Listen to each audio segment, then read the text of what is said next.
Good evening and welcome to the monthly Board of Education meeting for Elizabeth City-Pasquotank Public Schools. ECPPS is a progressive public school district committed to reimagining education so that all students are given choices to discover and explore their hopes and dreams. And now to begin the meeting, Board of Education Chairperson Angela Cobb. Good evening, everyone, and welcome to the Board of Education meeting for November 24th, 2025. At this time, would everyone please stand for the Pledge of Allegiance?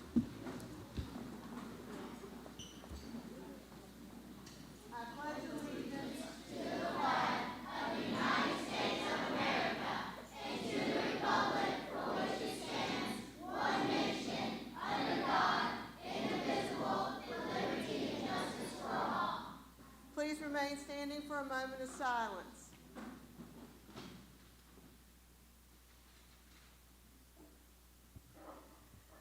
As we remain standing, at this time, please welcome with me 4th grade student Araya Beasley from Northside Elementary School to sing our national anthem.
Wow, thank you, Araya. You may be seated.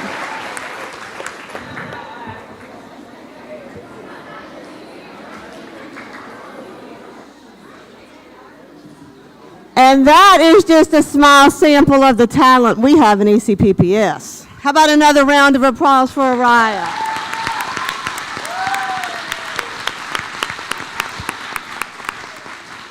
Miss Bundy, will you start us off this evening with the roll call, please? Yes, ma'am. Angela Cobb. Here.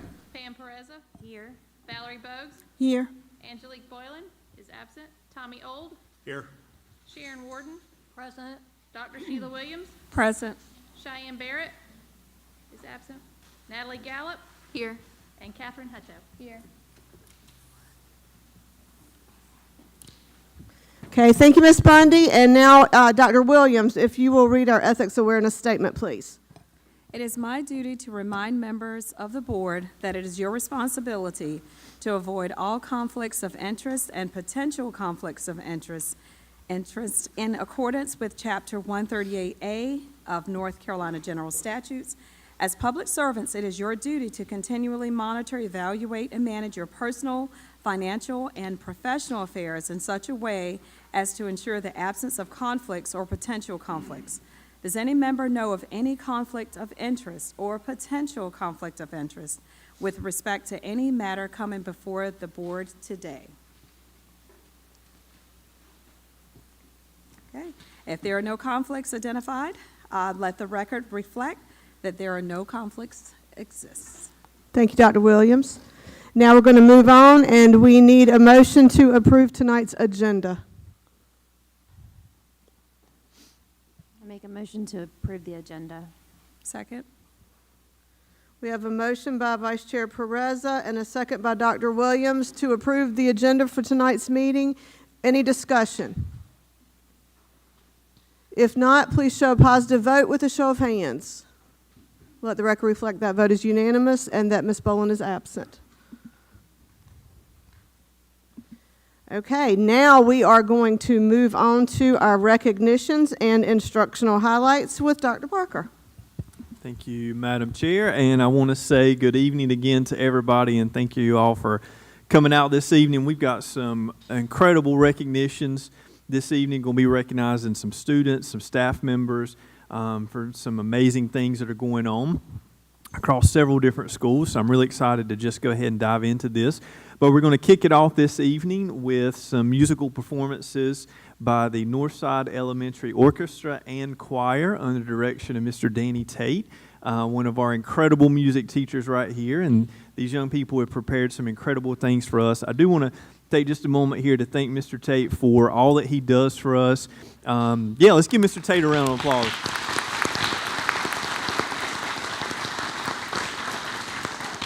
Mr. Tate is one of our incredible music teachers, and you may find him teaching kids how to play an instrument, how to sing. He's teaching them life lessons. He's traveling with them.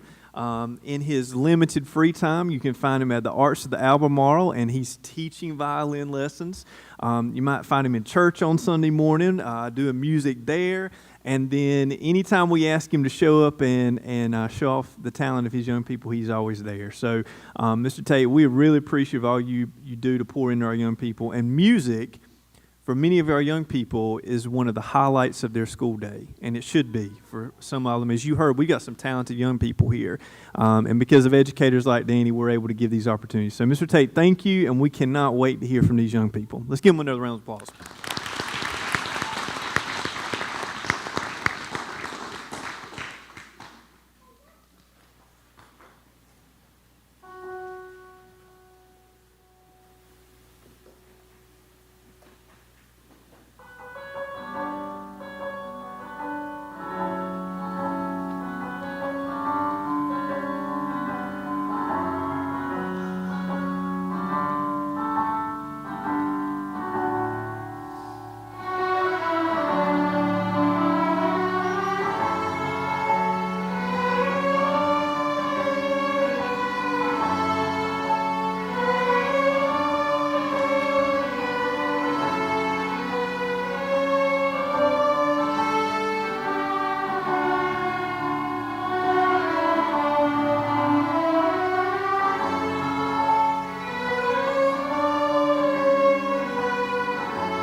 Thank you, Mr. Tay. And I think we're going to move right into the choir next, if that's right. Okay.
Let's give the orchestra one more round of applause, if you would.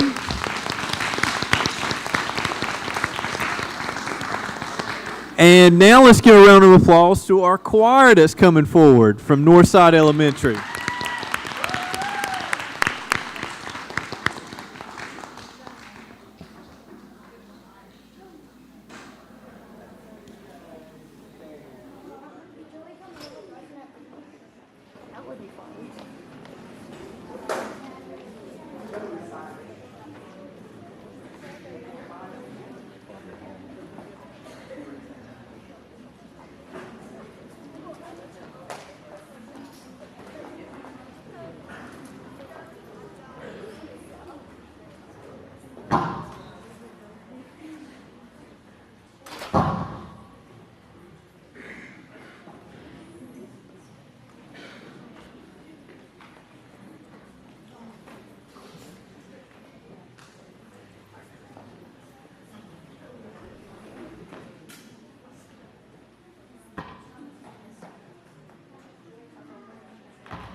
didn't think they'd want to sing this.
Applause.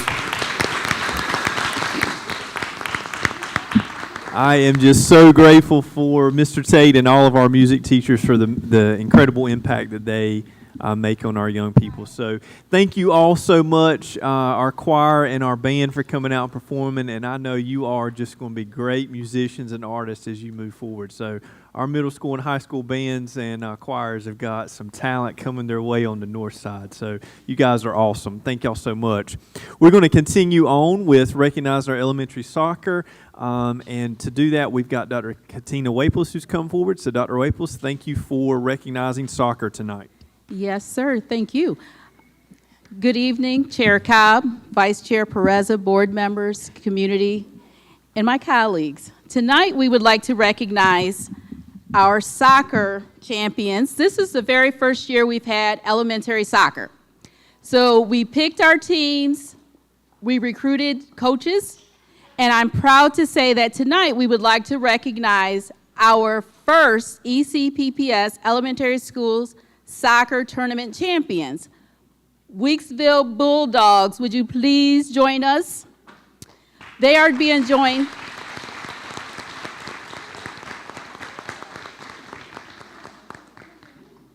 You guys are going to go right over there.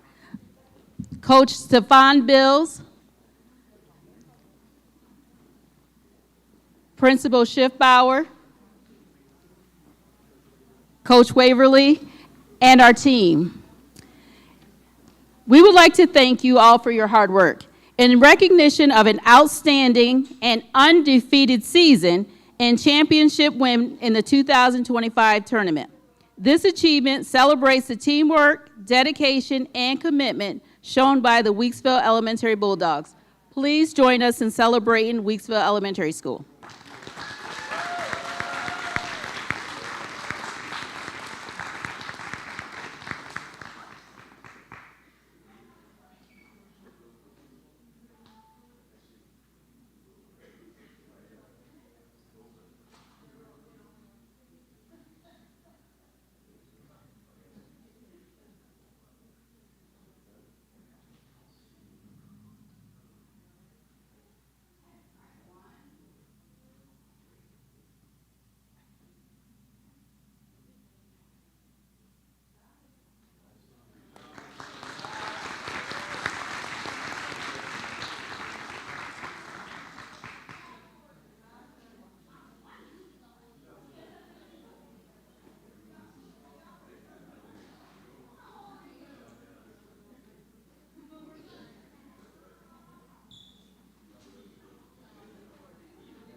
And Caroline, I'm going to defer to you for who's next. If you'll cue them up, we can keep moving.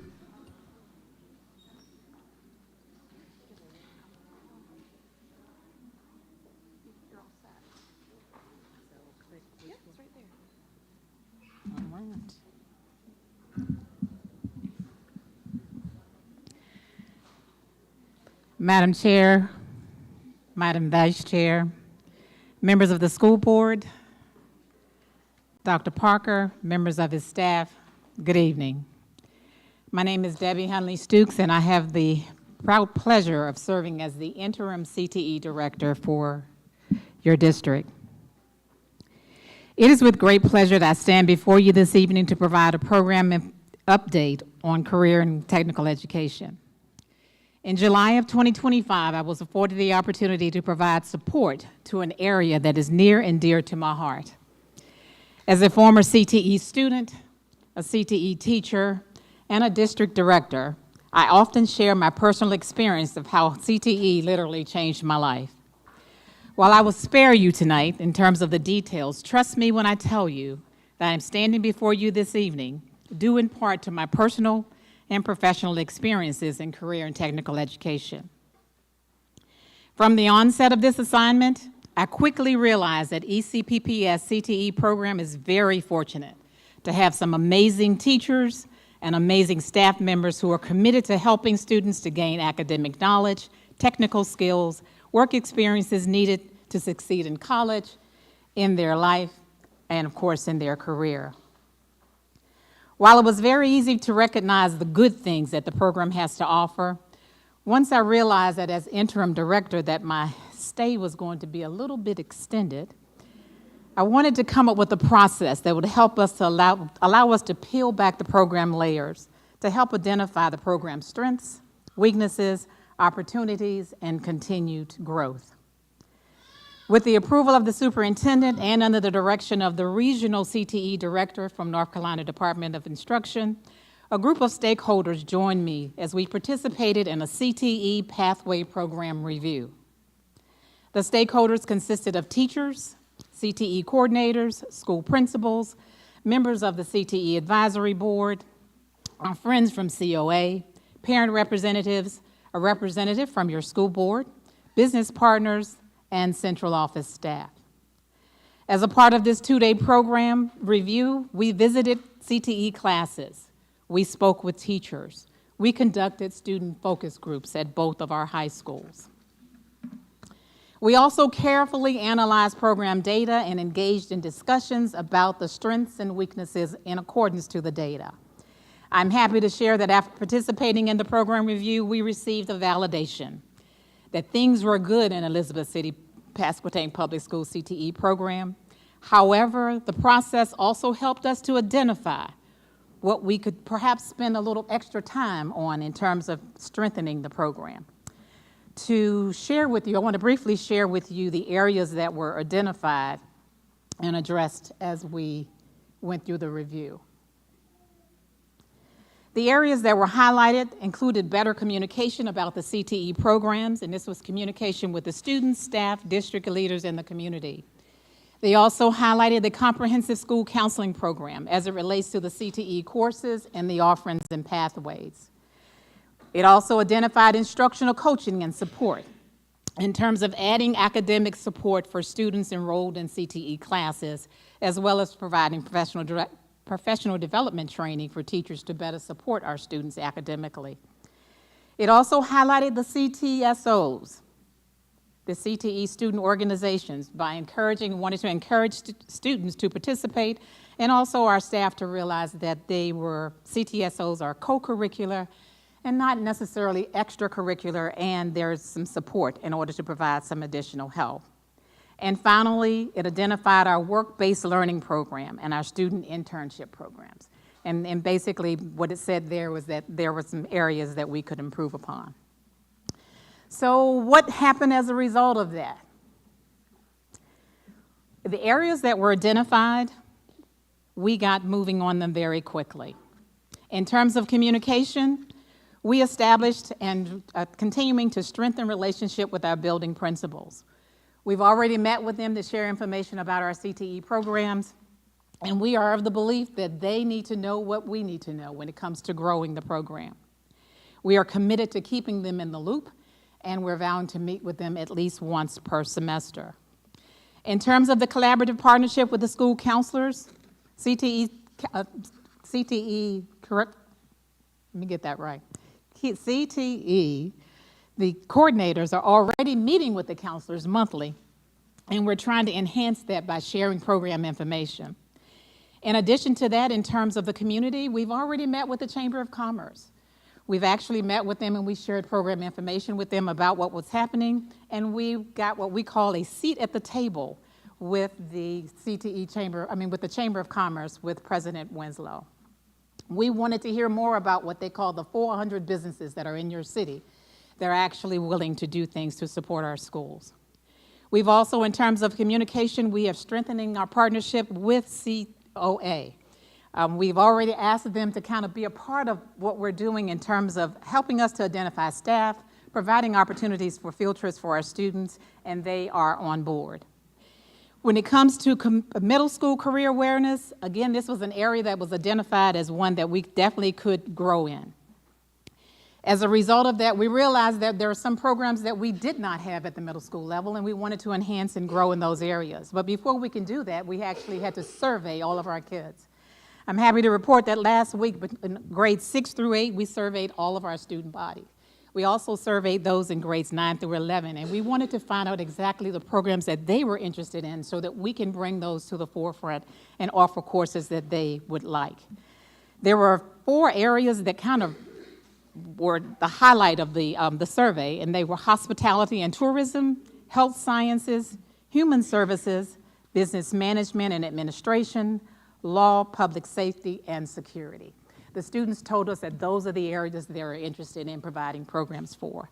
So it's our job, hopefully, to be able to grow and provide opportunities for students so that they can have a pathway to lead to programs of interest for them. I'm also happy to report that the middle school principals are on board and they are ready to make sure that we continue to increase and grow the program. Our career development coordinators, they have already made the commitment to meet with our middle school students once a month. They're going over there and they're providing information to them about CTE and about program areas that they may be interested in. And finally, in terms of strengthening communication, we have kicked off a rebranding campaign. We want everybody to know about career and technical education. We want you to know that it's a program that definitely can help students not only in the classroom, but also in life.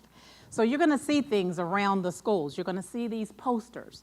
You're going to see what we're calling a spotlight on CTE, where students can actually take a look at the posters and they can look at the jobs that they're interested in and see approximately how much money they could make if they were to choose that profession. In addition to that, as a part of the rebranding efforts, we have a CTE website that we strongly encourage all of you to take a look at. And we're also going to try to make sure that we're increasing our presence on all social media platforms. In the area of a comprehensive counseling program, we've already started to work with Ms. Sandy Kinzel and the career development coordinators, the curriculum specialists, and the special populations coordinator on Did You Know programs in terms of things that they can actually share with the counselors that will help them share with students when it comes time to registering for CTE classes. In terms of career development plans, Madam Chair, members of the board, you probably already know that it's required now that all students, not just CTE students, but all students have a career development plan. I'm happy to report that we've already gotten a jump start on that as well. Students in the 8th grade, according to the requirement, all students in the 8th grade cannot be promoted to the 9th grade if the plan is not in place. Also, when you get to the 9th grade, all those students have to have a plan, and it has to be revised by the 10th grade in order for them to be promoted to the 11th grade. Our coordinators are well aware, and our counselors are aware, and they are on it. I'm happy to report that approximately 95% of our 9th graders already have met this requirement. At the middle school level, we have one school with almost 100% of the students who actually have a career development plan. And then at the other middle school, they're very close behind and should be finished by the time we return after we return from the Thanksgiving break. In terms of instructional coaching, we're including the instructional curriculum specialist, the CIMC. We're asking principals to include a seat around the table for this individual because we looked at our data, our CTE data, and we realized that there are some instructional gaps also in the data. There are ways in which we can help our students overall in terms of improving test scores, but also help our program areas as well. So we're asking that the CIMC have a seat at the table with the principal's instructional leadership team at least once a month. In terms of the work-based learning program, we are really having fun with this and moving forward. Happy to report that at Northeastern High School, for the first time, we're going to have a school store as a part of the work-based learning program. And the store will be ran by the students under the direction of Ms. Jennifer Mitchell. That means that they're going to not only just sell the merchandise, they're going to order. They're going to inventory. They're going to count money. They're going to advertise, just like a real business. Also, both at Northeastern High School and Pasquotank, there's a coffee cart please stop by and get some coffee for our students. The students also will be running the carts. They will be those that will actually be their job, and they also will be learning job-related skills. We also want to shout out our FFA students who are also learning and enhancing the work-based learning skills, as they have been very instrumental in helping to revitalize our ag complex. Also, as a part of work-based learning, our 8th grade students will participate in what we're calling a groundhog shadowing day. I understand this is something that's not new to your area, that you've actually seen it before. But as a part of this work-based learning event, our students will research a career. They're going to complete a 1-page essay. They're going to present their career actually before a panel, and then they'll be selected to participate in a program where they actually get the opportunity to work with a professional in an area of their choice. On February the 24th, we're going to have our first district shadowing day, and that's for our high school students. And we actually are looking for approximately 50 to 75 students that will identify their career of choice, and they will shadow their professional. I'm also happy to report that we were looking for someone to support us in terms of partnership, and today I got the call from the Minister Council, Ms. Gwen Stevens, who shared that they will be delighted to partner with us. Actually, we're looking for some place to have a gathering and to have someone to sponsor the lunch for the professionals and the students, and they agreed to do that, so we're very excited. If you as board members are also interested in being a part of this and you would like to be shadowed, I encourage you to please reach out to Ms. Mary Luton or Ms. Morgan Mary. They are the co-chairs of this event, and I promise you they will be happy to sign you up. In terms of district internships, I would be remiss if I did not recognize Mary Luton and Courtney Simpson, because last year I understand they single-handedly created a district internship program. And again, I would like to shout them out. If they could stand, they're in here. Mary Luton, Courtney Simpson. Yeah. And so while they sat down, it's only why they're standing, but they actually double the amount of students that are participating in the internship program this year. So again, ladies, congratulations to you, and we salute both of you. Also, would strongly encourage you, if you get a chance to talk to them about the students that are in the internship programs, they have testimonials. And actually to hear some of the things that they talk about in terms of how being a part of an internship program has changed their lives, it's very, very heartwarming. If you get a chance to talk to those two ladies, again, I would encourage you to do so. So what's next coming up? I'm glad you asked.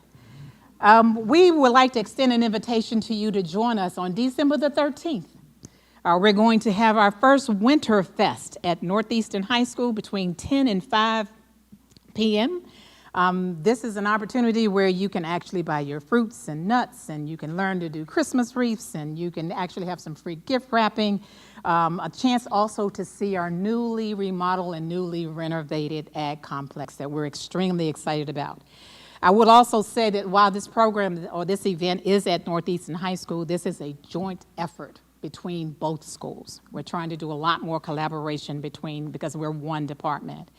If you're interested and you have questions, I strongly encourage you to see Ms. Morgan Mary, Catherine Hassel, or Brooke Forehand. There are ag instructors, and they would be happy to share with you. Probably some of the students over here would be happy to share some information with you as well.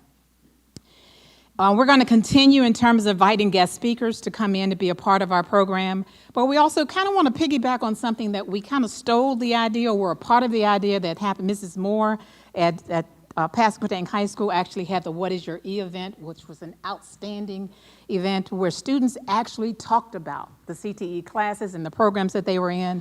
We want to continue with that, with student-led presentations. We also want to make sure that we have that event at both of our high schools. In addition to that, we're also going to have our high school students go down to the middle school and actually promote their program as a part of recruitment, as a part of our rebranding efforts. And we're also going to have Ms. Helga Brown, who's actually our CIMC.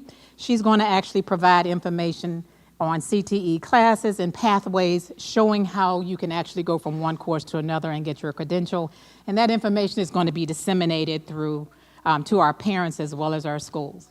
And finally, Shanita Moore, she's working on a CTE Exploratory Summer Academy, And we're looking at rising fifth grade students. It's a 4-day event where they can actually rotate. The whole purpose of this is to actually introduce them to CTE programs and skills. They may have one day working in construction, of construction technology, another day doing drones, another day family and consumer science or introduction to food or computer science. At the end of that event during the summer, we're planning to bring parents in for a show and tell so that, again, we can promote our program and share all the good things that's happening. Before I prepare to take my seat and ask Miss Morgan Mary to come up to the podium, to introduce and recognize some students, I would like to acknowledge a group of ladies that I refer to as my Fave Five. Ms. Shanita Moore, if you're here, Special Populations Coordinator. Ms. Helga Brown, Curriculum Instruction Management Coordinator. Can you stand if you're here, please? Ms. Mary Luden, one more time, Ms. Luden, Career Development Coordinator. Ms. Courtney Simpson, again, Career Development Facilitator. Ms. Morgan Mary, she's our ag teacher as well as our MCL instructor. These ladies I like to refer to as my Fave Five.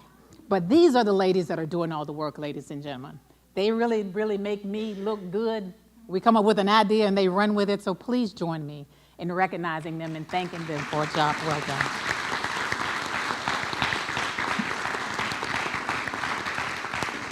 And speaking of recognition, as we bring this to a close, Madam Chair, you may know, and members of the board, that this month is Career Development Awareness Month, and November the 19th was Career Development Coordinators Day. At this time, I would like to ask our career development coordinators, Ms. Courtney Simpson and Ms. Mary Luden, if you would please come forward and accept these certificates on behalf of the state and on behalf of our district for the job that you've done.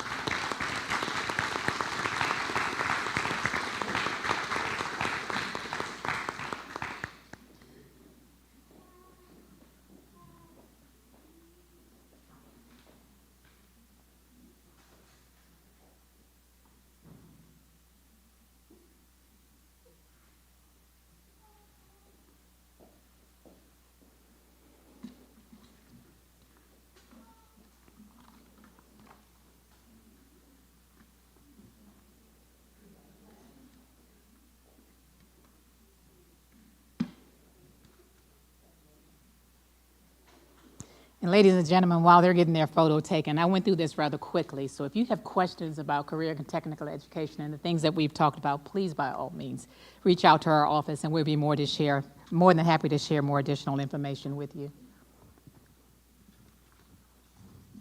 At this time, I'd like to call up Ms. Mary, who's going to actually recognize some of our ag students and also some community partners that have joined us with the ag complex.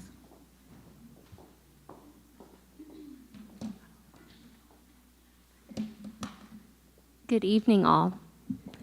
And thank you for allowing us some time to recognize some of our students as well as some of the supporters of our ag program. So first up, I would like to recognize our local Ag Carolina Farm Credit Branch. They chose to sponsor Northeastern High School's agriculture program through their Ag Carolina Cares program. And they actually chose a day to come out and completely revitalize one of our greenhouses into a working space again. And they are also going to be donating funds to put towards shop tables. And so tonight, on behalf of the entire Ag Carolina Farm Credit Branch, we have Mr. A.J. Moore.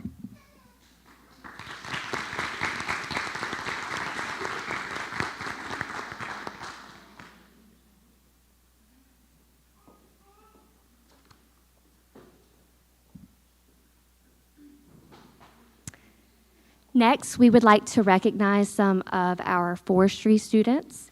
So Northeastern High School's forestry team won first place in the Northeast region, and they will be advancing to the state level next June in Raleigh. And so these students had to learn a number of skills. They had to learn orienteering, they had to identify equipment, they had to identify trees, as well as learn to calculate saw timber volume. And so we're really excited for them, and we can't wait to cheer them on next June.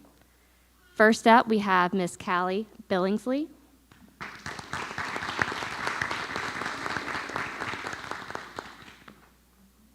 Mr. Donovan Portillo.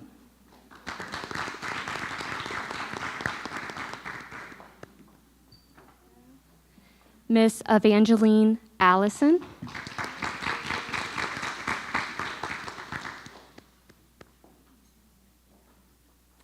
Miss Aubrey Brickhouse.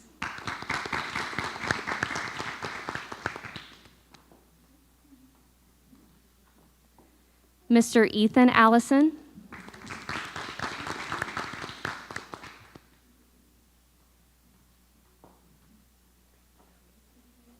And Miss Adeline Barbeau.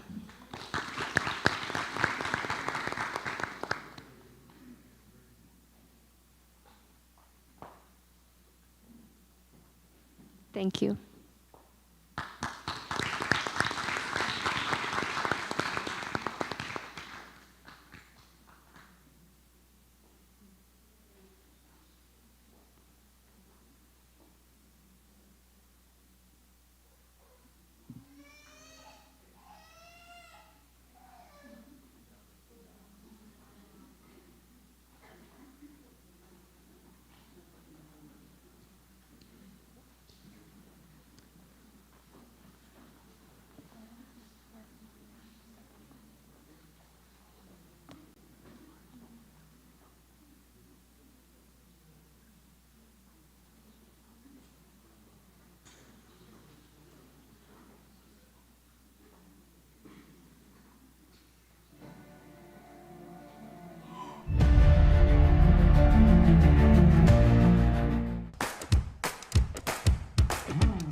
The micro school is a fun learning environment where we get to go downtown 2 times a week, and most of the stuff is very hands-on. We do a lot of stuff involving STEM, and you get to make a lot of friends. One of the superpowers is definitely how everybody works together.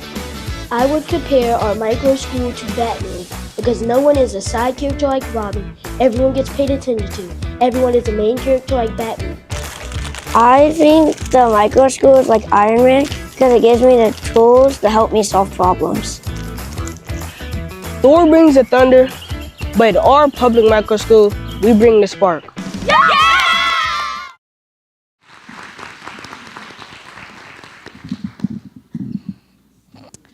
Good evening, Board Chair Cobb, Vice Chair Pereza, Board Dr. Parker, students, families, and community members. My name is Kalina Bartlett, and I'm the proud administrator for ECPPS's micro school. And the video that you just watched, I'm struggling here, okay, is our video that we submitted to the North Carolina School Boards Association 2025 Middle School Student Video Contest. And the title of that contest was, "What's Super About Public Schools?" So I tasked our 6th graders with creating a video. They brainstormed, planned, created a storyboard, and executed their own ideas. I didn't ask questions, I just said, go for it. They even included me taking them on the bus around town. I said, I'm driving, they said yes. I said, okay, hope y'all have GPS, because I'm not the best with directions. So I'm very proud, and they placed first in the state of North Carolina.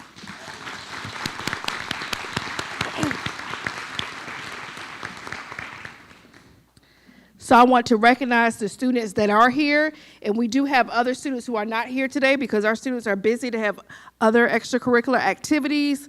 They stay busy. So I'm going to call the names of the students that are here, and then once they go up, I'm going to call the names of the students who are not here. I'll make sure I've read everything. I did. Okay. Michaela Staten.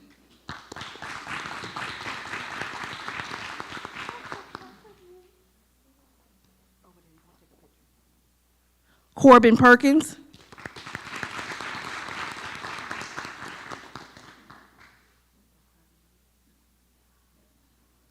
Raffi Rhodes.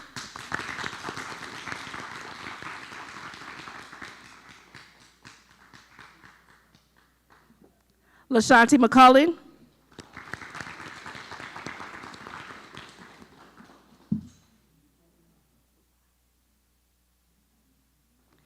Joy Billups.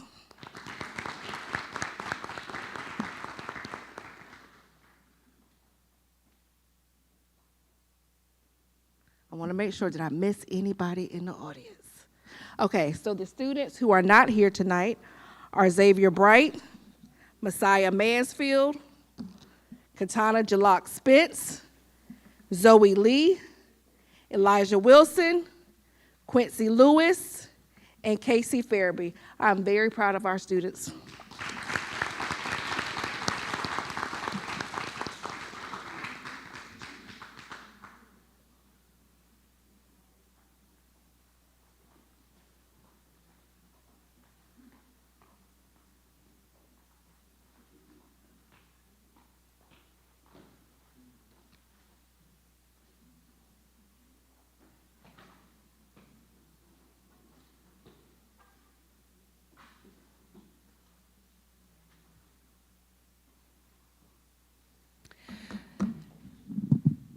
Good evening, Chair Cobb, Vice Chair Pereza, Dr. Parker, board members, and community members. My name is Heather Edmiston, and I am the Director of Technology for Elizabeth City-Pasquotank Public Schools. Tonight, I am joined by some of our wonderful media coordinators as we spotlight the instructional work that is being done across our district through our elementary media centers and through collaborations with teachers. Please allow me to introduce Jill Turner, Media Coordinator at P.W. Moore Elementary, Sharna Edmiston, Media Coordinator at Sheep Harney Elementary School, and Monica Razor Billups, Media Coordinator at Northside Elementary School. The role of the Media Coordinator in our public schools is multifaceted. Not only are they classroom teachers daily spending time face-to-face with students, in classrooms with instruction, but they are also supporting teachers through providing resources for digital teaching and learning, as well as for all content areas. Working through our professional learning community this year, our team has focused our instructional supports in key areas for the 25-26 school year. Tonight, we would like to share those with you. Ms. Turner? So we have a multifold layered program. We are applying strategic instructional plans across the district to ensure that all elementary students have an equitable opportunity to learn information literacy. These lessons are aligned with our global connections as well as North Carolina standards. They're based on real-world problems and offer opportunities to use critical thinking and problem-solving strategies that will equip our students with the skills and mindsets that they need to be successful North Carolina graduates.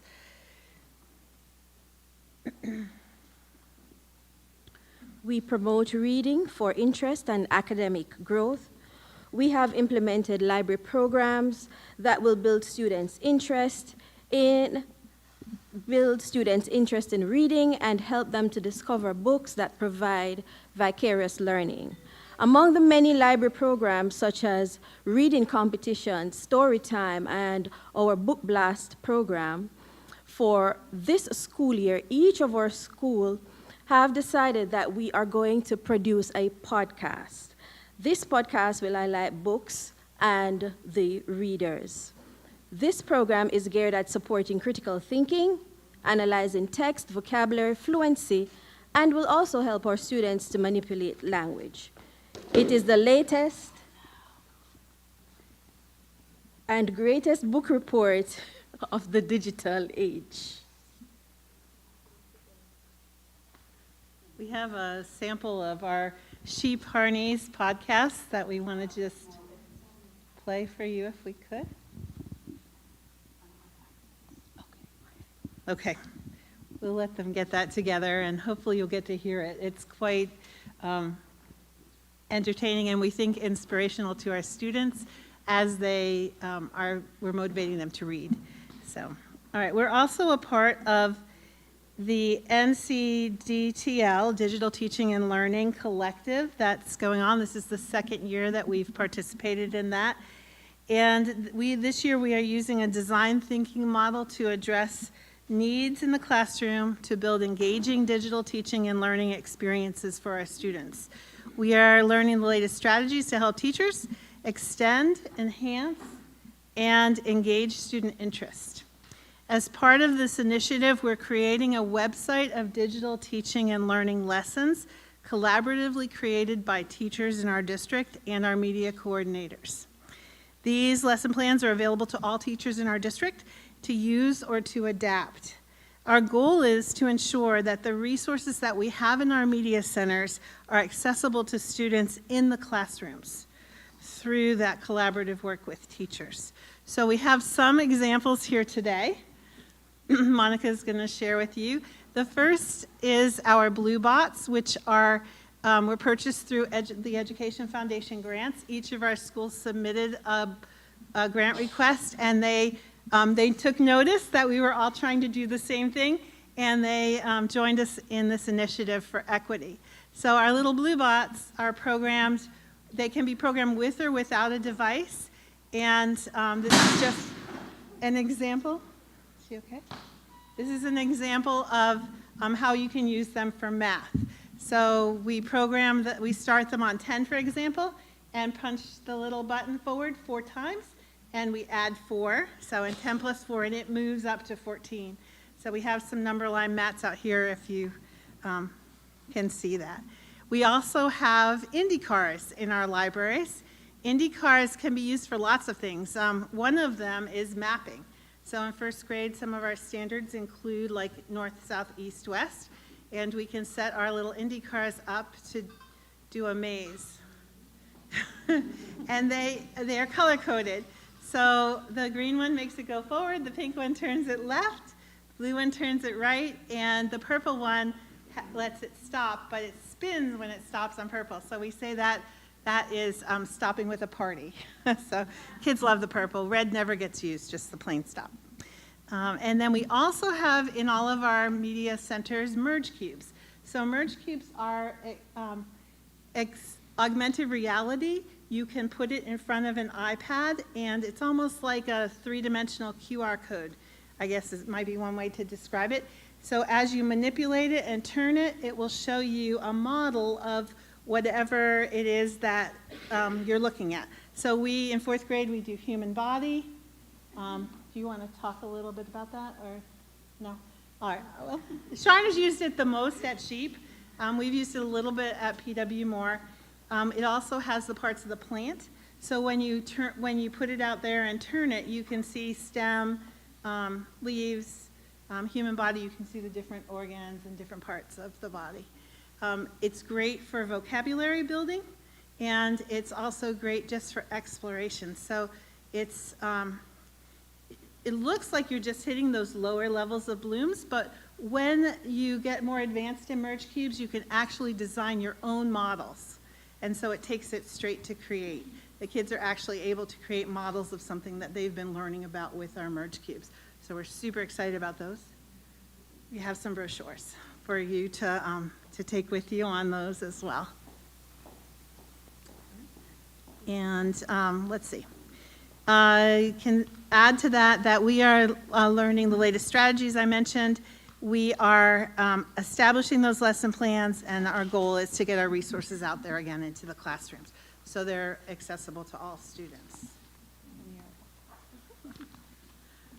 And for the first time in the ECPPS district, 2 of our media coordinators will be presenting at various conferences. We will be presenting at NC Ed Connect, NC Ties, and AGT, and this is not America's Got Talent.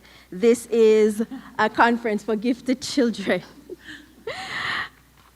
Our presentations will be based on our library programs that support digital teaching and learning process, the digital teaching and learning process.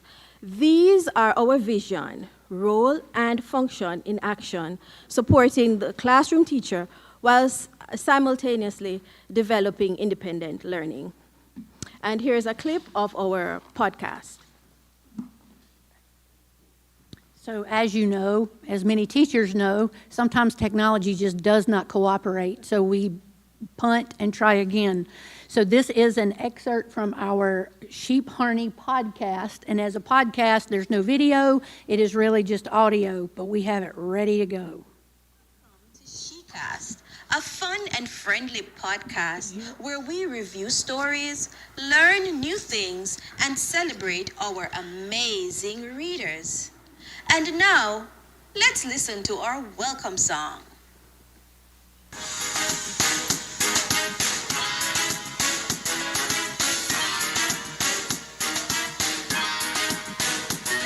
It's SheCast, we're glad you're here. Let's laugh and learn and give a cheer as we share.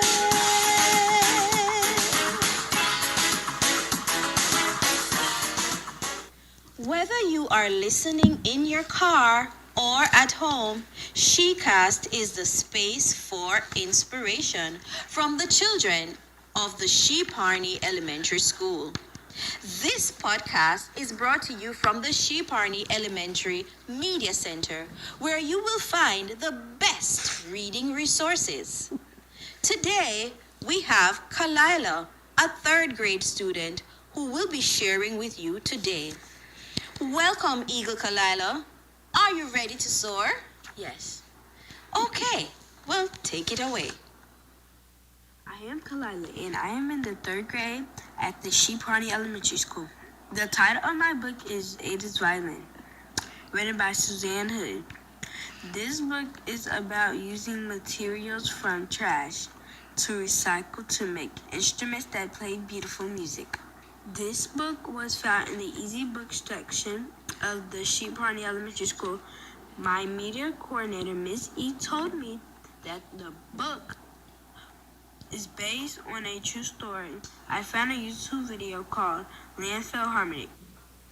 So as you can see, the goal is to have students actually share the books and the information that they're reading, but to do it in an instructional podcast format. As you can tell, not only are they working every day in the schools, but they also spend a lot of time working together to get all of this going on.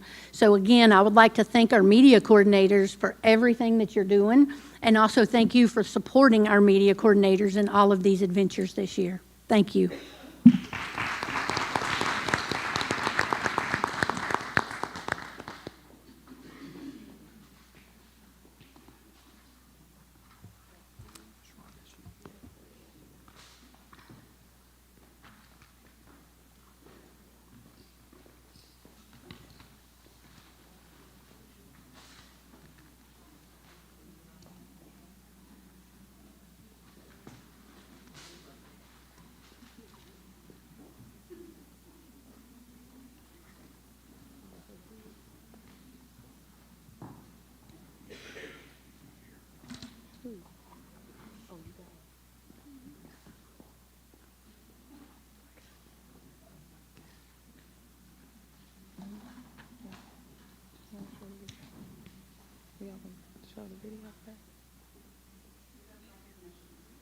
Oh, okay, then you show the video. Oh, okay. All right. Good evening, Chair Cobb, Vice Chair Pereza, board members, Dr. Parker, and the entire ECPPS community. Tonight, I have the pleasure and honor of recognizing a select group of students, staff, and community members for their commitment to the Hive. Tonight, I will start with our staff. First, I would like to recognize Miss Erica Cooper.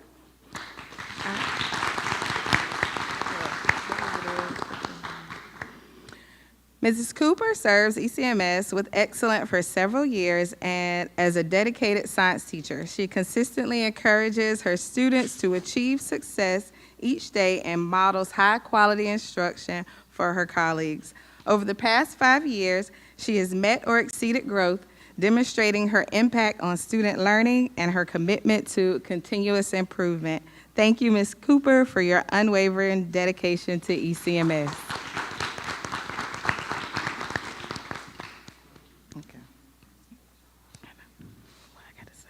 Next, I would like to recognize 2 teachers who could not be here tonight who exceeded growth for the 2024-2025 school year.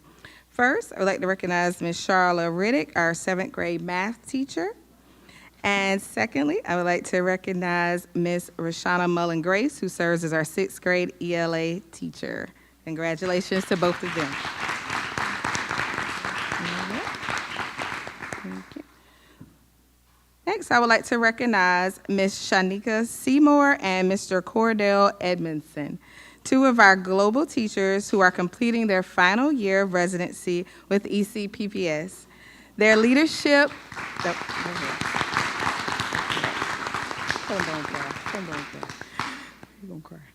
Their leadership, dedication, and commitment to excellence has made a lasting, meaningful impact on ECMS. Ms. Seymour, who teaches 8th grade social studies and serves as team lead, has demonstrated exceptional instructional leadership, building strong team collaboration, supporting colleagues, and fostering engaging learning experiences for students. Mr. Edmondson, our 6th grade science teacher, co-6th grade lead, and head soccer coach, has shown remarkable leadership both in and outside of the classroom. His ability to guide, motivate, and mentor students has strengthened our academic teams and encouraged our soccer programs. Thank you both for your commitment to ECMS. Next, I would like to recognize some of our students. We have seen tremendous growth in our students behaviorally, academically, and socially so far this school year. Tonight, I would start by recognizing our ECMS Save Club. Denzel Johnson, Wenderson Jimenez Acosta, and Jameson Poole. Students Against Violence Everywhere, in partnership with Sandy Hook Promise, works to build a strong, resilient school community by empowering students to show empathy, foster connection, and stand against bullying and social isolation. Today, we proudly recognize these students for their outstanding leadership and commitment to inclusivity. They planned and led a week-long series of lunchtime activities to promote Start with Hello Week, modeling positive communication and showing their peers how a simple hello can open the door to meaningful connections. Their efforts have made our school a more welcoming place for everyone. Thank you for your commitment.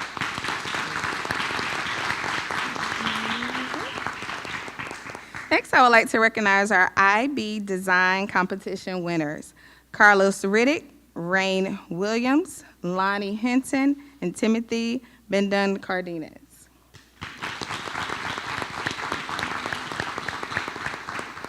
Their creativity, innovation, and problem-solving skills truly stood out. They demonstrated exceptional design thinking, thoughtful craftsmanship, and a commitment to excellence while implementing concepts learned within the design cycle. We are proud of their achievement and excited to see how they continue to design, create, and inspire. Thank you, gentlemen.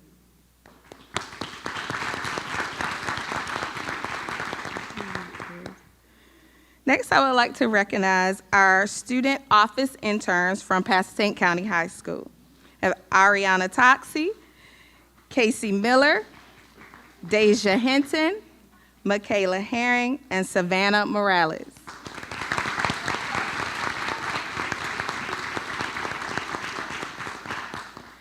These young ladies have been very instrumental in supporting the main office staff with their hard work, positivity, and professionalism. Their support keeps our office running smoothly each day, from greeting families to assisting with office administrative tasks. They make a meaningful difference, and we are truly grateful for all they do. Thank you, ladies.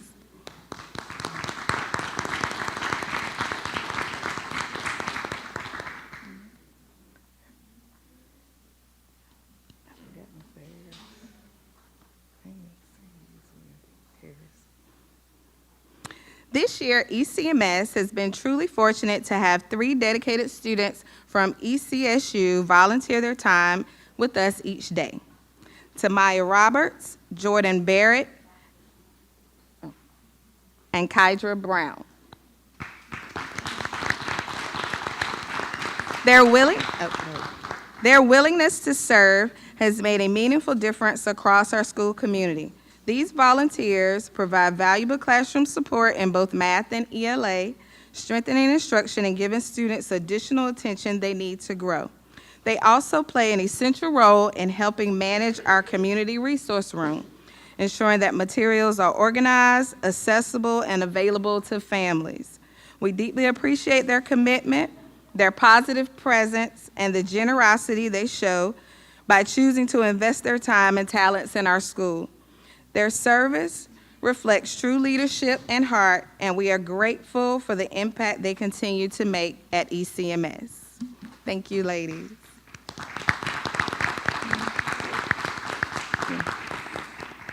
Chair Cobb, Vice Chair Pereza, board members, and Dr. Parker, this concludes our recognitions. Thank you so much for allowing me to share with you and celebrate some of our amazing students, staff, and community supports.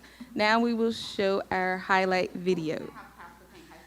Oh, we're gonna go both? Okay, never mind. Now we will have Pasquotank County High School.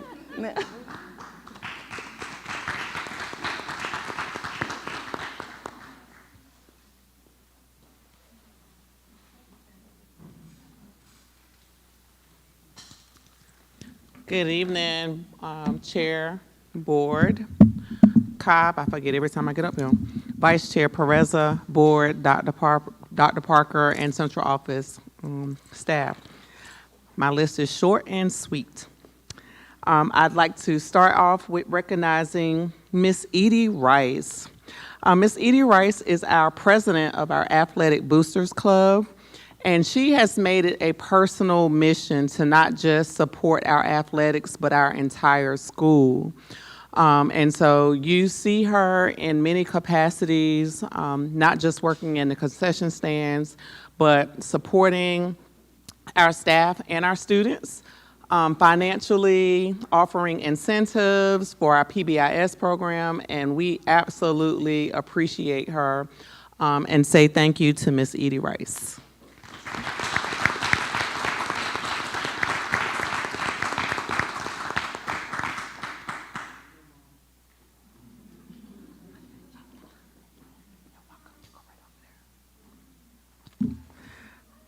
Our next recognition goes to one of our coaches. You hear a lot about Pasquotank these days, and we are proud of our coaching staff.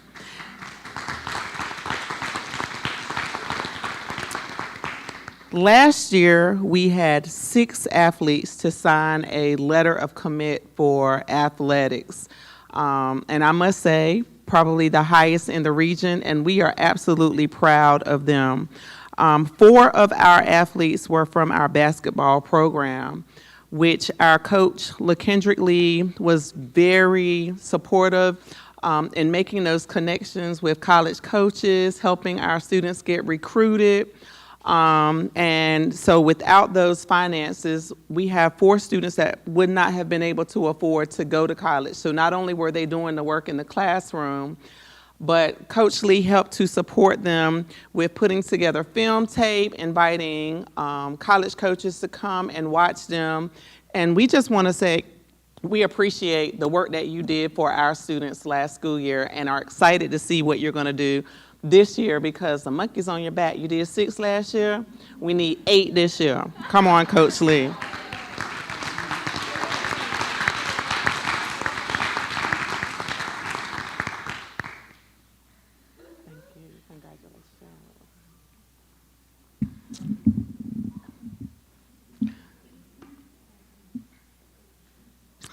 Our last recognition is say it loud and say it proud. I am proud to be a Panther. Oh, y'all not gonna say that? Thank you, thank you. Our football team this school year, oh my goodness.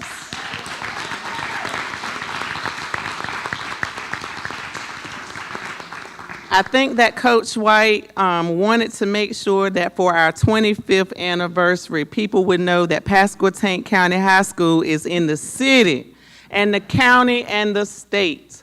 We fell short on Friday night, but it is the best record we have ever had in the history of our program.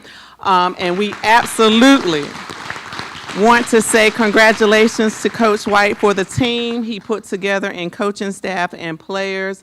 And so our last recognition goes to the famous Marcus White.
Welcome to Elizabeth City Middle School. This is Sharon Bell, proud principal, here with another amazing update about how it's going at the Hive. Today we're going to take you on a trip to see our IB programs, how Spanish is going, our design class, and much more. So sit back, relax, and watch out.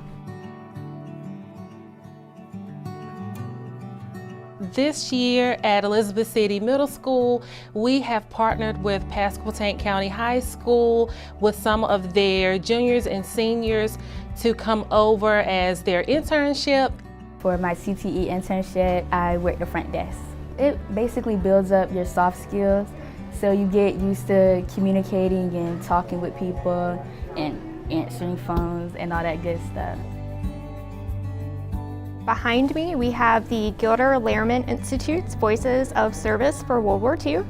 We are one of 100 schools in the country to have this exhibit, and it's here through December 3rd. We are continuing our work with IB. We're really focusing on developing that metacognition. Students are reflecting, they're integrating, they're really delving into design, project-based learning, doing some really hands-on research, some really cool labs. This year, as a part of the IB program, we started a NYP design class in the 6th grade. The point of the design class is to actually help students to understand how to solve problems. And so we've been putting our kids through a lot of different trials and challenges just so they can work on collaborating, so they can work on putting together ideas and producing something that, you know, they're proud of and that can actually be beneficial to the world. What we did in design class was we built a bridge and we made it out of popsicle sticks. We were trying to see how we could reconstruct bridges and make them stronger in general. I did this winning bridge. It holds like 50 pounds. Why did you make the bridge? What was the point? To learn how to make bridge stronger and communicate like as island cities and make life easier for other people. So what I'm doing in NYP design is a pumpkin where we draw a design on a pumpkin. I think the point is so we can show our creativity. I came this year from Honduras. It's excited for me to share my culture with my students, and a part of my culture, my language, and all of them, they are excited to learning. I feel so happy when they come every day and they say like, "Hola, Miss Ana, ¿cómo estás? Estoy feliz." Like, it's exciting to know how they are learning and they are putting to practice the language. We are here from Elizabeth City State University. We come out here at least 2 to 3 times a week to help aid in the classrooms and help in the community. We also do help out with the local food pantry that they have inside of the school, as well as their resource room to help people who need it. So we became a community school a little over a year now, just traveling the state, and we've seen a lot of schools, they had their resource centers. So we said, you know what, hey, let's go ahead and get one in our school. So we first started off last year with one room, or it was kind of our pantry and our clothing closet all together. And because when we put the word out of what we're doing and what we needed, we start seeing the overflow from our staff, from our community, even our students, which that's something we're extremely proud of. Because the overflow was so much, we ended up going to 2 rooms. And you're talking about probably a week, we see at least 25 families who actually benefit from this room. On a day, from our students alone, I couldn't tell you, it's so many. And then one thing we're blessed with as well, students from Elizabeth City State University, they come out here every day and they work in this room as far as doing inventory, as far as making sure the upkeep of it. And we make it extremely discreet. So when families come in here, they don't have to walk through the entire school. Next door, we have our pantry that is stocked with toiletries. We also have some canned goods and stuff over there. So we don't just use it just for that pantry piece. Also with that, we have a mental health service. They come in here twice a week. We are really strategic about making sure not we're just looking out for the whole child, but the whole family.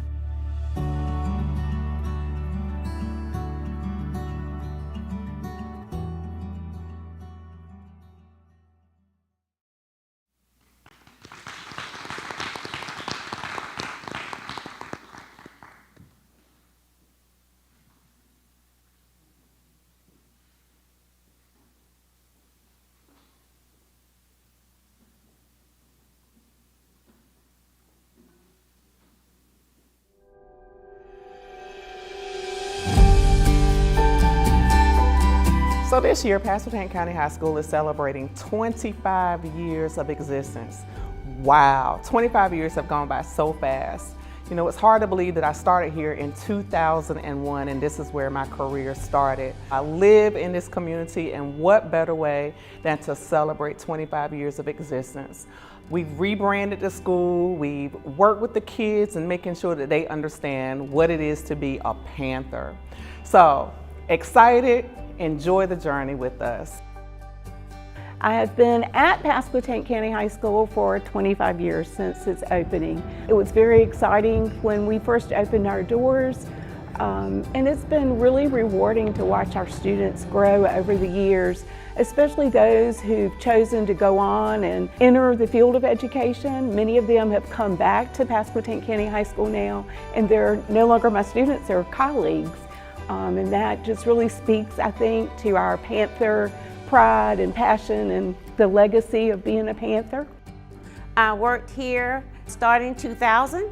They moved me from the middle school, which I was totally depressed, but I enjoy my P-Tank family. I have been through many administrations, which I enjoyed every last one of them. The most important thing I love about P-Tank is when the 25th anniversary came. I got teary-eyed when Miss Moore came to me and said, "Sure, I want you to be in charge of it." That made me feel so overwhelmed because I'm like, I can't believe I've been here that long. I was like, woo-woo! Being at P-Tank for 25 years has been joy, and I wish I can do 25 more. Like I said, I'm one of the few charter members that's been here for the 25 years. When I came in this building, there was no tile on the floor, and I did my work as a head custodian and got the building ready for business when it was time to open up. I am the secretary, receptionist. Susie Do-It-All, as one of my former principals used to say, by the name of Patty Hamler. I am the voice that you hear when you call Pasquotank County High School. We were here in one classroom. There was concrete, no tile, no carpet or anything. We were in one classroom and we all just got along so well. This was a new beginning for our community. It had been a very, very long time since we had opened a new school, especially a high school. And so it was fun to watch the construction back in the day when we were all huddled in one room or 2 rooms, and this was a wooded area. And so when they cleared the building site, those animals came forth, right, because we disturbed their home. And so we had lots of giggles and laughs over snakes and mice being in the building. You'd hear Miss Townsend scream. It's been fun to watch our athletic program grow. In 2008, we beat Northeastern High School, and that was just a phenomenal night for us. Kids certainly have changed a lot over the years and in 25 years, but society has changed as well, and you just have to adapt and go with it. But it's been a privilege to be at Pasquotank for so long. You really develop a sense of community and family. There's 6 of us left that were original staff members. Well, we're here as a family, and we all have each other's backs at all times. So we're just a one big Panther family, and I've enjoyed my 25 years here. The future of Pasquotank County High School is amazing to me. It's going to be bright. It's going to be exciting. We're looking forward to the next 25 years here. We're looking for the next generation of students to come through because we are preparing them for their future.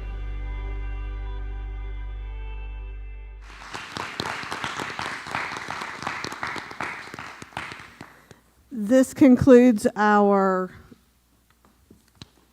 recognitions this evening, and we understand if you need to leave, we get that. We are going to continue to roll on with our business. We'd love to invite you to stay, but if you do need to go, that is fine as well. So we are going to move on now to the next section of our agenda, and that is public comment.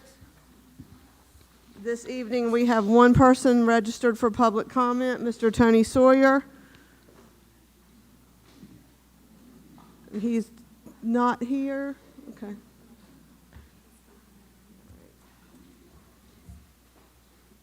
Just let me refresh us all on the policy that governs public comment. That is Board Policy 2310. Each month, the first part of a regularly scheduled board meeting will be set aside for citizens to address the board through public comment. The following directions for participation apply. Each speaker will receive 3 minutes to present their comment. A sign-up sheet is available 30 minutes before the meeting. During the public comment period, board chairperson will recognize speakers in the order in which they signed in. When the speaker's name is called, please approach the podium without anything in hand except paper or index cards if needed. Substitute speakers will not be permitted, and speakers may not donate any portion of their time to another speaker. If a speaker is unable to present all of his or her information within the specified time limit, the speaker may provide the board with additional information in written form. The chairperson will preside over a public comment period. Board members will not respond to individuals who address the board except to request clarification of points made by the presenter. The speaker will be made aware when his or her 3 minutes is up, and at that time, the speaker must leave the podium without comment and either return to his or her seat or leave the meeting. Ms. Bundy, if you will be our timekeeper, Mr. Sawyer, you may take the podium.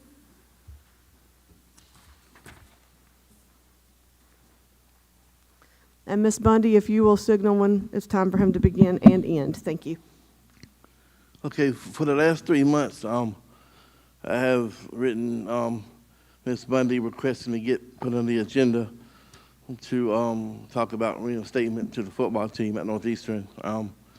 All 3 times they've been rejected, and I'm pretty sure they haven't gone before the full board. I'm pretty sure that the board chair turned it down without the full board knowing. Based on that account, when I was here last month, I proved to everybody in this room that the 4 reasons why Dr. Parker refuses to let me get back on that field is not only are they all lies, 3 of the 4 are state and federal violations as well. And I brought evidence this time. I brought the criminal background check to Ms. Cobb myself. I'm sure that's in the garbage now, but I did bring proof that I'm telling the truth. I just want to get on that field, that's all. I've been fighting for 4 years now, and I miss it dearly. I do have the right to get a vote from this board. I can't get on the agenda, so at this time, I'm going to ask the board to take a vote. I know I did this last year, and Ms. Cobb interrupted me and said it couldn't happen, but then Mr. Lady's assistant overruled her, and then we were able to proceed, but nobody made a motion. So tonight, I'm going to ask that somebody make a motion and second it, and just give me a vote. After 17 years on that field, I feel I deserve that much. And like I said, the reasons why he gave y'all is invalid, you know? I mean, I proved that last month. And I know some of you board members despise me. That's fine with me. I got 2 baby mamas that feel the same way. I just want y'all to be fair. That's all I've asked since day one, is to be fair. I mean, y'all should be tickled to death that somebody wants to work for free. I drive a cab company, I run a cab company, and we can't even get nobody to work for nothing, for money. And we make good money, you know? And for somebody like me, that will give everything they can, you know, it's ridiculous. So I'm asking this board tonight, I have the right, put your personal feelings aside, be fair to me, that's all I've asked since day one. And to take a vote in front of everybody tonight. I want everybody to see what kind of heart y'all have or don't have. I want everybody to see that everybody in this room, everybody on their phones, everybody watching it on their computers. I'm asking for a vote tonight. I deserve that much. If I fail, it won't be the first time. You had to fail before you can succeed. You know, I didn't get this my first time. So this time I would ask that somebody in this board go to bat for me. Okay, that's your time. Mr. Lottie, are we able to open up the floor for a nomination to allow a vote, or a motion to allow a vote? You can, yes. Okay. New business item on the agenda. Okay, would we need to amend the agenda? You would need to amend the agenda to add a new business item. So if we open the floor now to make a motion to even add it as a business item, would we need to do that? Or would we make a motion to amend the agenda? That's what I'm saying. I'm trying to make sure I have it clear. You get to the new business section and then make a motion to add it to the new business agenda. Okay. Okay. Your time's up, Mr. Sawyer. Thank you. So what happens now?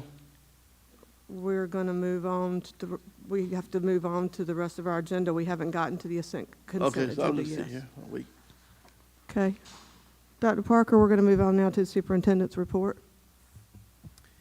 Thank you, Madam Chair, and I'm going to defer the majority of the report this evening to the recognitions and the highlights, but I do again want to thank our students that performed particularly, and one of the reasons why tonight we asked our choir and band from Northside to attend is we're making an effort over the next 2 board meetings. We have the reorganization meeting on December 1st, and then we also have the December scheduled open meeting on December 15th, and we'll have musical performances at both of those meetings.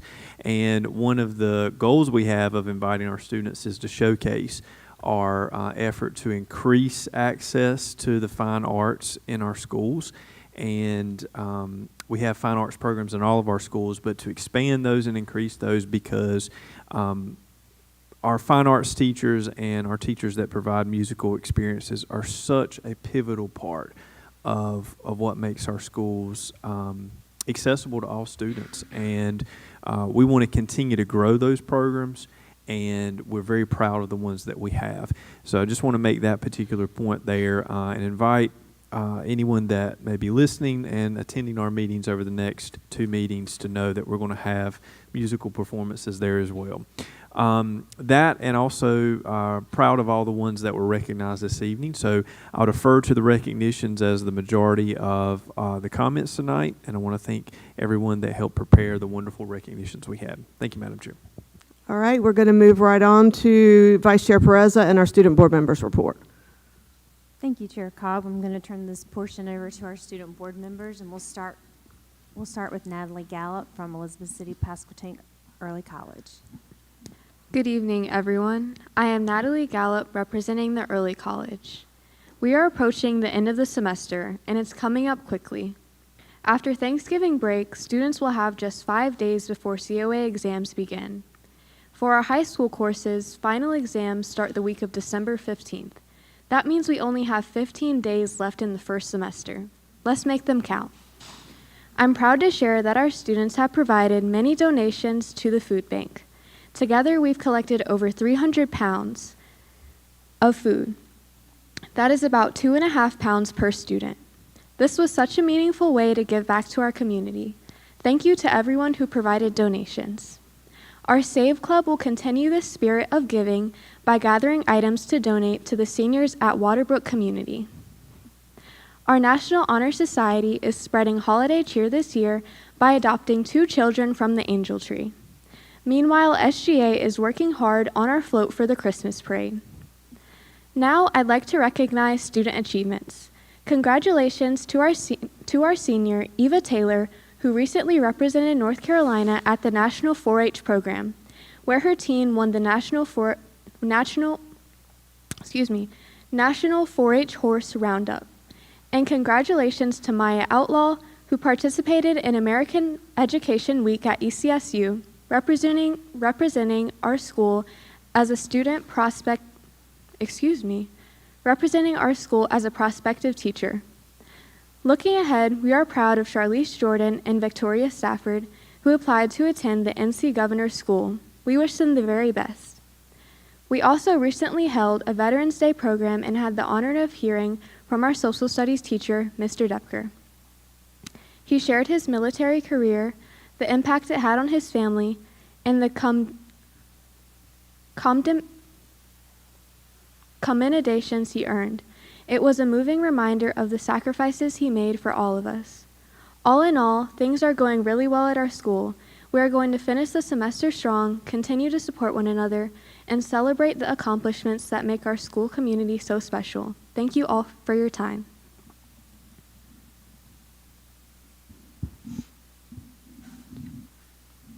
Good evening, everyone. I'm Catherine Hutto from Northeastern, and I'll start with some acknowledges from our students and staff. We have a lot this month. They've done some impressive things.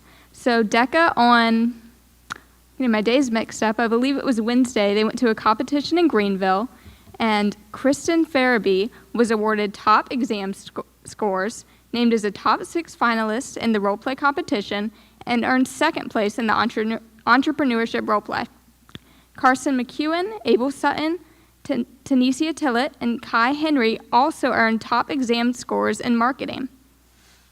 Now, our NHS program just inducted 4 new members, and we believe will be in the parade this Christmas. We've just announced our spring musical this afternoon, actually. It will be Alice by Heart, and we'd like to thank our theater program for making these fun riddles for us to solve each day. They'd send out an email, whoever won would get an award, and there's also a raffle for anyone who guessed what the hints were. SGA has been donating to a homeless shelter. They've been doing a food drive looking for canned goods. And Ms. Crandall, our media coordinator, organized a food drive to support the victims of the hurricane in Jamaica. Also, our FFA, in partnership with Pasquotank, is having an annual Winterfest on December 13th. There will be many vendors. This is a great opportunity to support the students and our community. In field trips, Teacher Cadets has attended NC-A&T, UNC Charlotte, and ECU to learn about their Teaching Fellows program. The Aviation Academy took a site visit to ECSU this past week. In sports, our football team is going to the 4th round of playoffs this Friday night against Kinston, and this is a home game, so be sure to come out and celebrate us. In wrestling, basketball, and swim have just started their seasons, and we also had the opportunity to help out in Pasquotank's 4E's Entrepreneurship Day. The Graphic Design Club, FFA, and early childhood programs went over there and discussed our various CTE opportunities. Sophomores just took the pre-ACTs, so I know they are looking forward to Thanksgiving break. And lastly, we celebrated Thanksgiving with a lunch put on by the cafeteria. Thank you. Okay. Thank you. I did want to take this opportunity just to recognize our 3 student board members who were guests this past month on the EC. Phenomenal job answering questions. And matter of fact, Elizabeth City State wants them to come back and do some voice work and things. So they did a really good job. Okay, now we're going to move on and go to our consent agenda. We need a motion to approve the consent agenda. I move to approve the consent agenda. Okay, we have a motion. Second. Do I have a second? Second. I think Ms. Pereza was our second. Positive vote with show of hands. Okay, that is approved. And now we're going to move on to our unfinished business first, which is the second read of policy 3420. Ms. Haynes. Chair Cobb, Vice Chair Perez, and board members, good evening. On behalf of Mrs. Sandy Kinzel, I bring before the board this evening the request to adopt the policy revisions for Policy 3420, Student Promotion and Accountability, presented by Mrs. Kinzel at the last meeting. So are there any further questions for this policy? So if there are no questions, then we will ask the board to adopt those revisions this evening. Okay, with that being said, we need a motion to approve the revisions to Policy 3420. So moved. Okay, Ms. Perez has made that motion. Can I get a second? Second. Dr. Williams has seconded. Any discussion? Okay, if not, please signify a positive vote with a show of hands. Let the record reflect that that is unanimous. Thank you, Ms. Haynes. Okay, Mr. Lottie, I'm going to get you to help me through, make sure I do this correctly. Before we go to new business, we need a motion to add an agenda item to new business. As an item of new business, item D, a vote on Mr. Sawyer's request. You are asked to make a motion at this time to amend the agenda, to add that item if we so choose. Do I have a motion on the floor? Okay, seeing as there is none, Mr. Lottie, am I correct that that motion is there's no amendment to the agenda, so we would go with the agenda we approved at the beginning of the meeting. Okay, thank you. All right, we're going to move on to new business, and the first item on the agenda is Policy 2230. This is a first read, and this is actually going to be me that's going to be walking through this with you. A policy committee was created consisting of Sharon Warden, Dr. Sheila Williams, and myself, because at times there are opportunities where we need to look at policies and do some revisions based on changes in circumstance or whatever. The first policy that we're presenting tonight for first read is Policy 2230, board committees. And basically what you're going to see with the board committees is there have been content changes made to reflect and align committee names and duties to parallel and support our strategic district plan. So that is what you're going to see with those. So we want you to take the opportunity to take a look at those, look at the markups and changes, and see how the policy committee has worked to make these committees more in alignment with where we are at the current date in our strategic planning. Policy 9300 is also a first read policy only, and this policy deals with naming facilities. The facility naming policy has additions to address criteria to name a facility or a portion of a facility after an individual. Criteria has been added there, so you will be able to go in and take a look at those changes and markups as a first read. Because both of these policies are first read, there is no action that needs to be taken this evening. So with that being said, if there aren't any questions about either one of those for the first read, we will move on to item C, the architect's bid.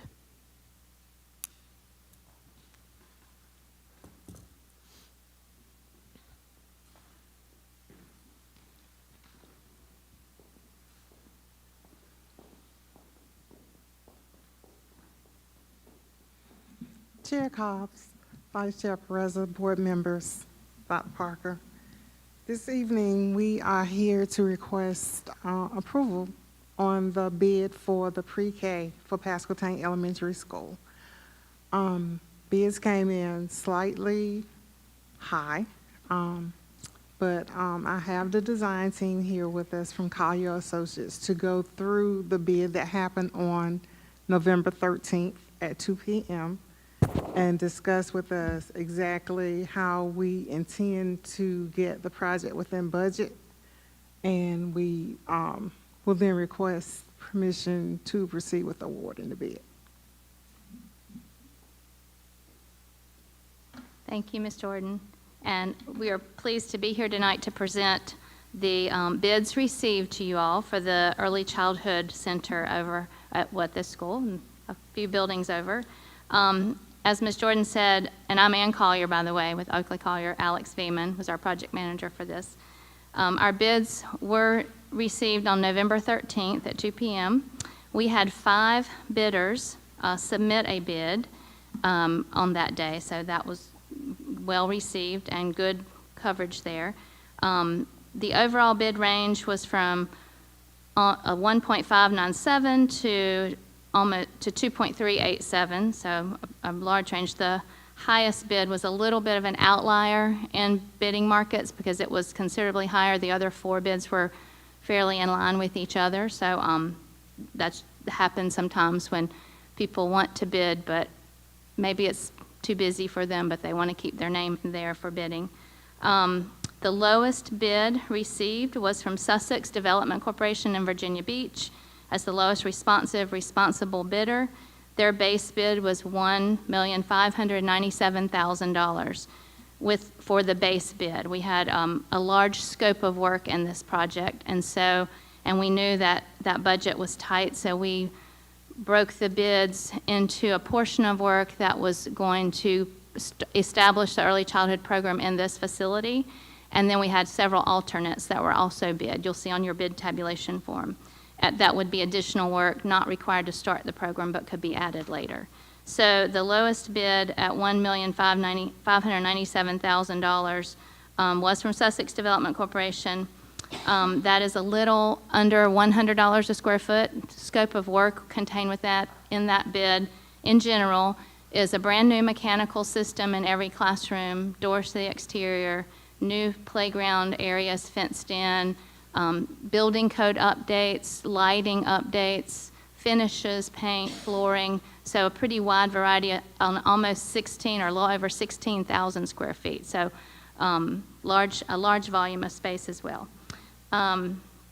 We are currently working, because we were slightly over the estimated cost that we were trying to get it to come within.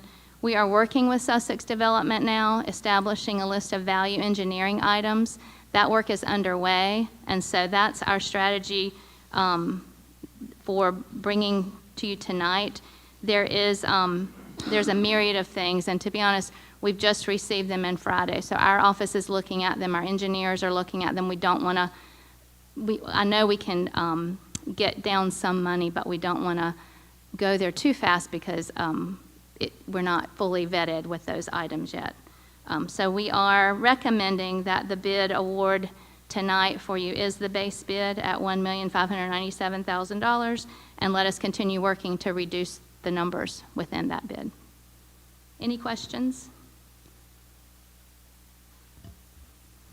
Okay, with that being said, we need a motion on the floor to approve the architect bid from Oakley Collier as presented. I had a question before we. Yes, ma'am. As an architectural group, have you worked with this Sussex?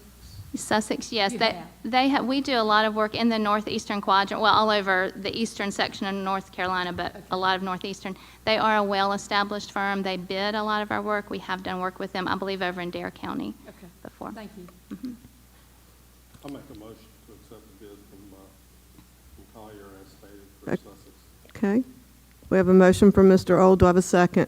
Second. We have a second from Ms. Pereza. Any other questions or discussion? If not, please signify a positive vote with a show of hands. Let the record reflect that is unanimous, with the exception of Ms. Boland's absence. Thank you. Thank you so much. Okay, that is the end of our new business. At this time, we need a motion to adjourn. Motion to adjourn. We have a motion from Ms. Pereza, Dr. Williams second, to adjourn. Any discussion? If not, please signify a positive vote with a show of hands. Okay, we are adjourned. Thank you all.